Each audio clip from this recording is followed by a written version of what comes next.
குறள் 681. அன்புடைமை ஆன்ற குடிப்பிறத்தல் வேந்தவாம் பண்புடைமை தூதுரைப்பான் பண்பு.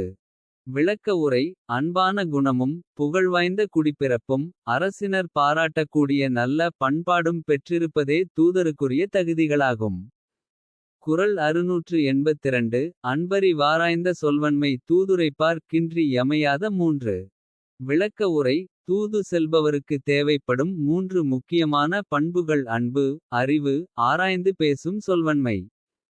குறள் 683. நூலாருள் நூல்வல்லன் ஆகுதல் வேலாருள் வென்றி வினையுரைப்பான் பண்பு.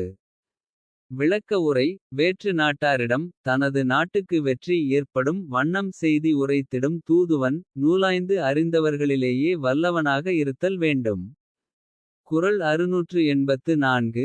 அறிவுரு வாராய்ந்த கல்வியும் மூன்றன் செறிவுடையான் செல்க வினைக்கு. விளக்க உரை. தூது உரைக்கும் செயலை மேற்கொள்பவர் அறிவு. தோற்றப்பொலிவு ஆய்ந்து தெளிந்த கல்வி ஆகிய மூன்றும் நிறைந்தவராக இருத்தல் வேண்டும். குறள் 685. தொகச்சொல்லி தூவாத நீக்கி நகச்சொல்லி நன்றி பயப்பதான் தூது. விளக்க உரை. சினத்தை தூண்டாமல் மகிழத்தக்க அளவுக்குச் செய்திகளை தொகுத்தும். தேவையற்ற செய்திகளை ஒதுக்கியும். நல்ல பயனளிக்கும் விதமாகச் சொல்லுவதே சிறந்த தூதருக்கு அழகாகும். குறள் 686. கற்றுக்கண் அஞ்சான் செலச் சொல்லிக் காலத்தால் தக்க தறிவதான் தூது. விளக்க உரை. கற்றறிவாளனாகவும் பகைவரின் கனல்கக்கும் பார்வைக்கு அஞ்சாதவனாகவும். உள்ளத்தில் பதியுமாறு உரைப்பவனாகவும். உரிய நேரத்தில் உணரவேண்டியதை உணர்ந்து கொள்பவனாகவும் இருப்பவனே சிறந்த தூதனாவான்.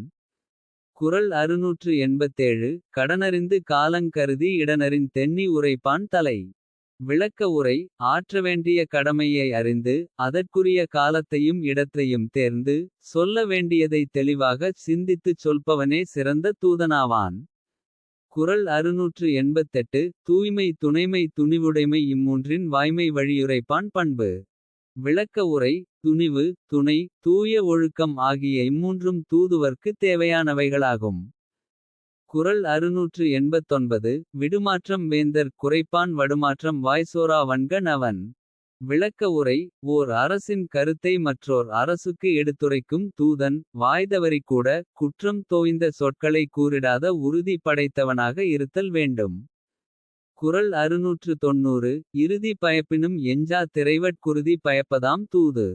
விளக்க உரை. தனக்கு அழிவே தருவதாக இருந்தாலும். அதை எண்ணிப் பயந்து விடாமல் உறுதியுடன் கடமையாற்றுகிறவனே தன்னுடைய தலைவனுக்கு நம்பிக்கையான தூதனாவான்.